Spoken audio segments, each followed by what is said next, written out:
j'ai vu une scène où il y avait comme dans une salle, il y avait des spectateurs, un animateur sur un podium, 3 personnes, 3 hommes à côté, à sa gauche.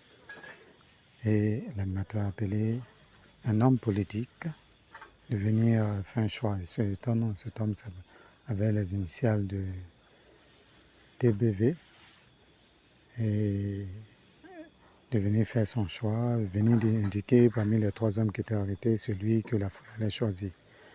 Il est venu, il s'est mis carrément à côté, il ne s'est pas approché, il ne s'est pas mis ensemble avec les compétiteurs, il s'est mis de côté, à la droite, vraiment à l'écart, et il a choisi celui qui était le plus proche de l'animateur, mais qui était en chemise rayée.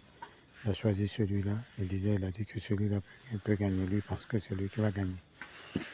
Et puis on a un autre homme politique du nom de, dans les initiales du nom, c'est ADO, voilà. Et cet homme est venu, mais lui, il ne s'est pas mis de côté, il s'est mis là devant un candidat pour lui qu'il avait choisi, et il s'est mis carrément à la place du candidat. Et le candidat était pratiquement effacé sur lui, sa personne, et j'entendais la voix de son cœur. Non, c'est lui, voilà, c'est lui, on le craint, on va forcément, ils vont venir voilà, donner le vote à celui qu'il a choisi et devant qui il a arrêté. Et donc, après cela, l'animateur a appelé donc la foule à venir donc faire le choix, à désigner lequel des candidats devait gagner.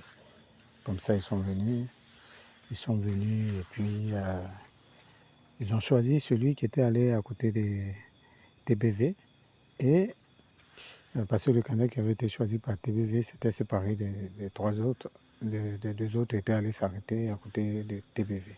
Ils tenaient un plateau en main et tout le monde, la mine serrée, le visage ferme, le cœur rempli de colère contre ADO, sont allés donner tout le bulletin dans le plateau qui était dans la main du candidat choisi par TBV. Et ça a été une grande surprise, un grand étonnement pour lui parce qu'il ne s'attendait pas à ça, trop sûr de lui.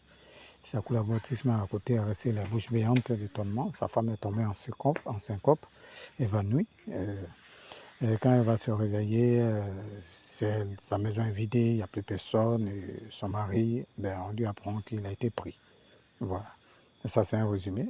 Et voilà. Juste un petit résumé, la suite on verra.